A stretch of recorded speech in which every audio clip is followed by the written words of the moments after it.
जय हिंद दोस्तों, बहुत बहुत स्वागत है आपका जियोग्राफी की इस सीरीज में। और आज हम लोग पढ़ने वाले हैं गोदावरी नदी अववाह तंत्र के बारे में। यानी कि आज हम लोग जानेंगे गोदावरी नदी के बारे में कि गोदावरी नदी का उद्गम कहाँ से होता है, इसके बाद गोदावरी नदी किन किन राज्यों में प्रवेश करती है और अंत में बंगाल की खाड़ी में जाकर अपना डेल्टा बनाती है, अपना मुहाना बनाती है। ठीक है, साथ ही साथ हम लोग जानेंगे गोदावरी की सहायक नदियों के बारे में कि गोदावरी की सहायक नदियां कौन कौन सी हैं, कौन कौन सी नदियां गोदावरी के दाएं और बाएं तट से आकर मिलती हैं। सबसे ज़्यादा एग्जाम में क्वेश्चन किए जाते हैं दाएं और बाएं तट से मिलने वाली नदियों के बारे में।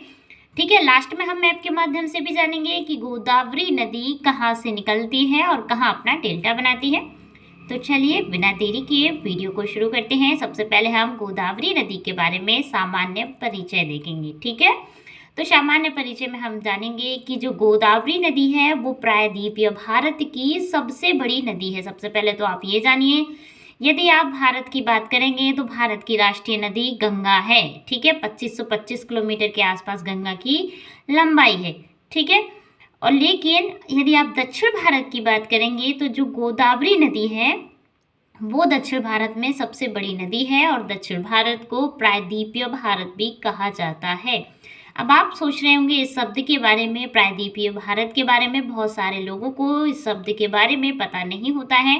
प्रायद्वीपीय का अर्थ होता है जो स्थल तीन तरफ से पानी से ढका हुआ हो, पानी से घिरा होता है, उसको क्या कहते हैं, प्रायद्वीप कहा जाता है। जो स्थल दो तरफ से पानी से ढका होता है उसे खाड़ी कहा जाता है। ठीक है, या फिर जो स्थल चारों तरफ से पानी से घिरा होता है हम उसे द्वीप कहते हैं। उदाहरण के लिए अंडमान निकोबार द्वीप समूह, जो अंडमान निकोबार द्वीप समूह है वो चारों तरफ से जल से ढके हुए हैं, लेकिन उनका आकार छोटा है इसलिए हम उन्हें द्वीप कहते हैं। लेकिन जो स्थान चारों तरफ से जल से ढका हो, बहुत बड़ा स्थान हो, उसे कहते हैं महाद्वीप। ठीक है, हमारे पूरे विश्व में कितने महाद्वीप हैं हम आपको पहले ही बता चुके हैं, 7 महाद्वीप हैं। एशिया महाद्वीप सबसे बड़ा महाद्वीप है और भारत एशिया महाद्वीप में ही स्थित है। ये सारी जानकारी हम आपको पिछले वीडियोस में बता चुके हैं, आप जाके देख सकते हैं। ठीक है, आज हम लोग केवल ये टर्म कंप्लीट कर रहे हैं कि प्रायद्वीपीय शब्द किसे कहते हैं। तो आप सबको पता हो गया कि जो स्थल तीन तरफ से पानी से यानी कि जल से ढका हो उसे प्रायद्वीप कहते हैं। आप देखिएगा हमारे प्रायद्वीपीय पठार यानी कि दक्षिण भारत में पूरब की ओर बंगाल की खाड़ी है, पश्चिम की ओर अरब सागर है, और अब जब दक्षिण की ओर नजर डालेंगे तो आपको मिलेगा हिंद महासागर। देखिए, तो तीन तरफ से पानी से ढका हुआ है इसलिए हम कहते हैं प्रायद्वीपीय भारत। ठीक है, और प्रायद्वीपीय भारत में हम विस्तार से वीडियो बना चुके हैं। ठीक है, तो देखिए प्रायद्वीपीय भारत की सबसे बड़ी नदी यदि आपसे पूछा जाए तो है आपकी गोदावरी नदी। ठीक है, और जिसकी लंबाई कितनी है, लगभग 1465 किलोमीटर यानी कि 1500 किलोमीटर के आसपास गोदावरी नदी की लंबाई है। ठीक है, ये हम उसके बारे में जानकारी ली। अब बात कर लेते हैं गोदावरी नदी के उद्गम के बारे में। ठीक है, अर्थात गोदावरी नदी कहाँ से निकलती है। तो देखिए, जो गोदावरी नदी है इसका उद्गम महाराष्ट्र, ठीक है, महाराष्ट्र में स्थित त्र्यंबकेश्वर का पठार। अब आप देखेंगे त्र्यंबकेश्वर ज्योतिर्लिंग का नाम सुना होगा आप लोगों ने, ठीक है ना, वही है। तो देखिए वहीं त्र्यंबकेश्वर के पठार या त्र्यंबकेश्वर के ज्योतिर्लिंग से नासिक जिला है। यदि हम पॉलिटिकल दृष्टि से देखेंगे तो किस महाराष्ट्र राज्य के किस जिले से निकलती है, तो निकलती है नासिक जिले से। ठीक है, नासिक याद है ना आपको, नासिक जिले से इसका उद्गम होता है। बहुत फेमस सिटी है नासिक। ठीक है, तो नासिक से कहा किसका उद्गम होता है, गोदावरी नदी से होता है। और यदि प्रकृति की बात करें तो त्र्यंबकेश्वर ज्योतिर्लिंग के पास जो त्र्यंबकेश्वर पठार है वहां से इसका उद्गम स्थल होता है, याद रखिएगा। और अपने उद्गम स्थल से यानी कि महाराष्ट्र से होते हुए तेलंगाना में प्रवेश करती है। ठीक है, जब ये सीधी सी बात है, अपने अववाह तंत्र में जाते हुए गोदावरी नदी तेलंगाना में प्रवेश करती है।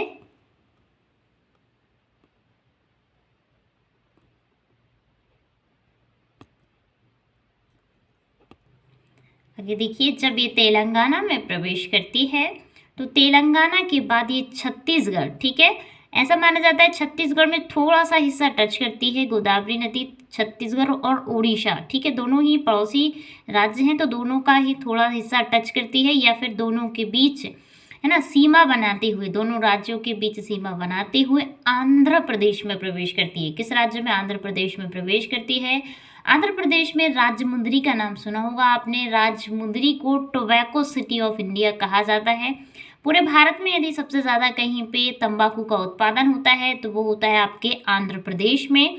और आंध्र प्रदेश को टोबैको सिटी इसीलिए ही कहा जाता है। और पूरे भारत में जो राजमुंदरी है वो सबसे ज़्यादा फेमस है, किसके लिए? तंबाकू के लिए। तो याद रखिएगा एक और फैक्ट साथ में कि जो तंबाकू है वो सबसे ज़्यादा आंध्र प्रदेश में उत्पादन होता है। इसकी के साथ साथ जो अभ्रक है, पूरे भारत में सबसे ज़्यादा अभ्रक भी आंध्र प्रदेश में ही उत्पादित होता है, ये भी याद रखिएगा। राजमुंदरी, तो ये जो गोदावरी नदी है वो आंध्र प्रदेश में राजमुंदरी से होते हुए बंगाल की खाड़ी में अपना डेल्टा बनाती है। ठीक है, कहाँ बना रही है डेल्टा? बंगाल की खाड़ी में। किस राज्य से निकलती है? तो हमने देखा कि महाराष्ट्र के त्र्यंबकेश्वर ज्योतिर्लिंग का नाम सुना होगा आपने, वहाँ के नासिक जिले से निकलती है। त्र्यंबकेश्वर ज्योतिर्लिंग के बाद ये कहाँ पे? महाराष्ट्र से होते हुए तेलंगाना में प्रवेश कर गई। फिर इसके बाद छत्तीसगढ़ और उड़ीसा के बाद इन दोनों के बीच सीमा बनाते हुए ये प्रवेश कर जाती है आपकी गोदावरी नदी। कहाँ पे? आंध्र प्रदेश में। और आंध्र प्रदेश का जो राजमुंदरी है वो इसी नदी के किनारे पर स्थित है। वैसे आपने महाराष्ट्र में नांदेड़ का नाम सुना होगा, नांदेड़ भी इसी नदी के किनारे पर स्थित है। किस नदी के किनारे पर? तो गोदावरी नदी के किनारे पर, याद रखिएगा। आगे देखिए, अपने उद्गम स्थल से लेकर बंगाल की खाड़ी में डेल्टा बनाने तक गोदावरी के दाएं और बाएं से अनेक नदियां आकर मिलती हैं। सीधी सी बात है, ये दक्षिण भारत की नदी है तो बहुत सारी दक्षिण भारत की जो नदियां हैं वो गोदावरी नदी में अपना जो है जल समाहित करती हैं। और गोदावरी नदी का जल है ना, कई राज्यों में इसका वाह तंत्र है। आप देखेंगे मध्य प्रदेश, छत्तीसगढ़, उड़ीसा, कर्नाटक से जो नदियां निकलती हैं वो इसमें आके अपना जल देती हैं, इसीलिए इसका वाह तंत्र इन राज्यों में भी पाया जाता है। चलिए बात कर लेते हैं गोदावरी की सहायक नदियों के बारे में। ठीक है, तो देखिए गोदावरी की जो सहायक नदियां हैं उसमें सबसे पहले देखेंगे हम मंजीरा के बारे में, फिर इसके बाद देखेंगे हम सवरी के बारे में, फिर वर्धा है, इसके बाद पूर्णा है, नेक्स्ट है आपकी इंद्रावती, फिर पेनगंगा और प्राणहिता, है ना।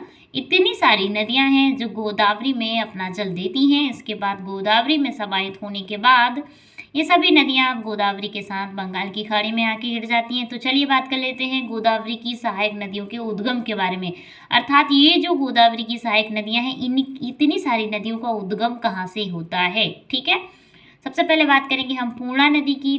तो देखिए ये अजंता की श्रेणियों से निकलती है। अजंता की श्रेणियों के बारे में सुना होगा आपने, अजंता की गुफाओं के बारे में भी सुना होगा आपने, जो कि महाराष्ट्र में है अजंता की गुफाएं।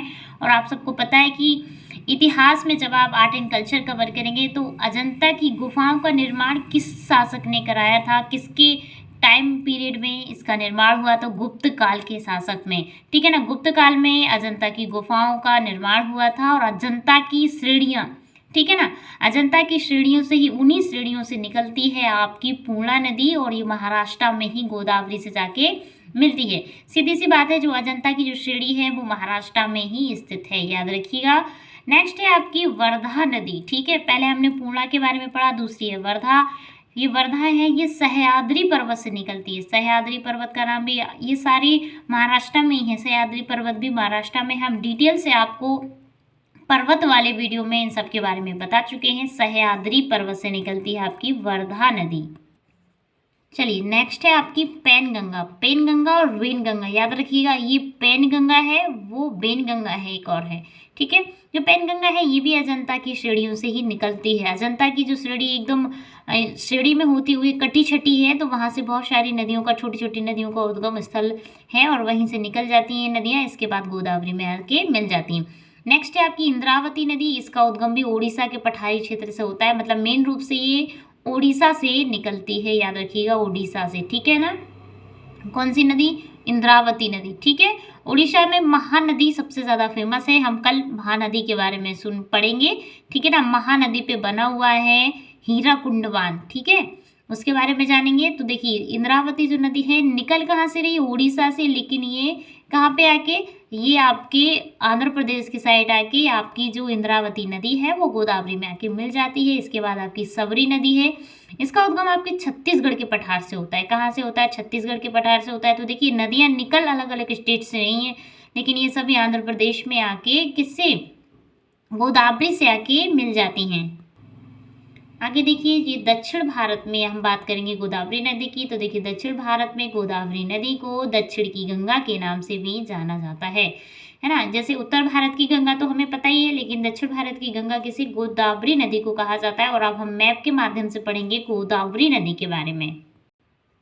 देखिए ये आपको मैप दिख रहा होगा, ठीक है, ये आपके प्रायद्वीपीय भारत का मैप है ना। देखिए ये आपके यहाँ से, ये है आपका महाराष्ट्र, ठीक है ना, महाराष्ट्र का ये नासिक है और यहाँ से निकल जाती है आपकी गोदावरी नदी, ठीक है। यहाँ से निकलते हुए ये देखिए इसकी सबसे पहले देखिए जो आपकी पूर्णा नदी है, वेनगंगा है, वर्धा नदी आके इसमें मिल रही है, और यहाँ से होते हुए ये आपके मंजीरा, ये तेलंगाना के आसपास में मिलती है, ठीक है। ये तेलंगाना में प्रवेश कर जाती है यहाँ से। इसके बाद तेलंगाना से यहाँ से ये होते हुए ये आपकी कौन सी सीमा है, ये आपके छत्तीसगढ़ और उड़ीसा की सीमा से होती हुई ठीक नीचे इधर आ जाती है आंध्र प्रदेश में, ठीक है। आंध्र प्रदेश में यहाँ पे गुंटूर है, देखिए यहाँ पे है आपका गुंटूर, यहाँ पे, ठीक है, यहाँ पे आपका गुंटूर है। और इसके बाद ये जो देख रहे हैं आप ये धारा, ये इतनी सारी वितरिकाएं बनाती हैं, ठीक है ना। ये डायरेक्टली जाके नहीं मिलती है, ये इतनी श्रेणियों में विभाजित हो जाती है। और देखिए लिखा हुआ है गोदावरी नदी का मुहाना, और ये बंगाल की खाड़ी में अपना जल देती है। 1 मिनट में आपको यहाँ से देखिए, अब आपको दिख रहा होगा, ठीक है, ये यहाँ से निकली है, और यहाँ से देखिए इसकी जो ये इतनी इसकी सहायक नदियाँ हैं, मजीरा इस साइड से मिल रही है, बाकी सब नदियाँ इधर साइड से आके मिल रही हैं। और ये जो है देखिए ये आके ये इस तरीके से, ये देखिए बंगाल की खाड़ी में अपना मुहाना बना देती है, फैल जाती है, कई सारी वितरिकाओं में फैल जाती है। ऐसे नहीं कि डायरेक्ट आके मुहाना बना देगी।